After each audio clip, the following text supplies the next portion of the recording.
At yan guys, nandito tayo ulit sa Honda Malolos, dito sa Bulacan branch. At ito na yung hinihintay natin. Ang galing na tayo rito nung last vlog natin. Bumalik tayo kasi meron tayong iba-vlog ngayon. Yung pinakabago, yung mainit na motor ngayon ng Honda. Ito. Ayan, no? Nakita na natin ang harap-harapan.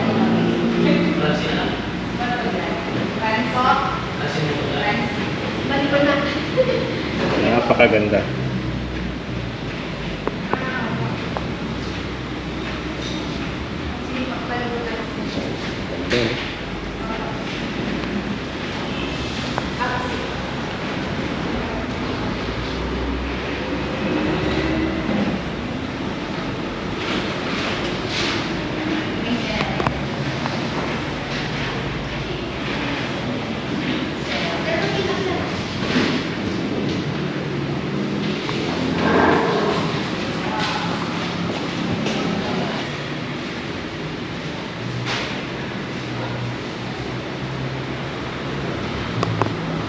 Ito yung pinaka niya, keyless na siya. Tapos ito yung kanya rito, meron siyang side pocket. Ang lalim pala talaga.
Ganda ng dito niya.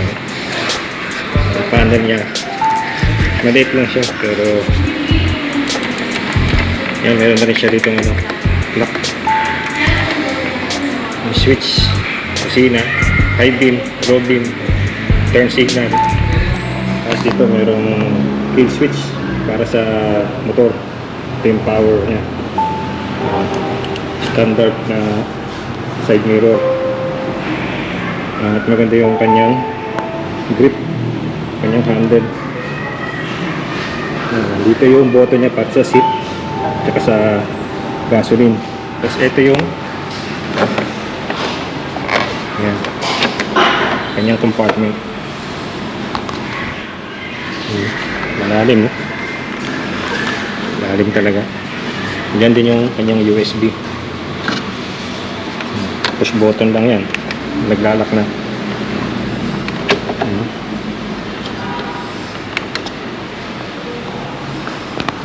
Meron siya ritong hook.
Talagang hindi siya madulas kasi yung design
po, maraming salamat ulit kay Ma'am Nat at saka sa mga staff niya. Ayan, ayan po mga staff niya. Sir. Ayan po. Dito po yan sa Honda branch ng Malolos, Bulacan. Ito po ang kanilang store. Ayan po. Ayan. Thank you po, Ma'am Nat. Okay po. Okay, thank you.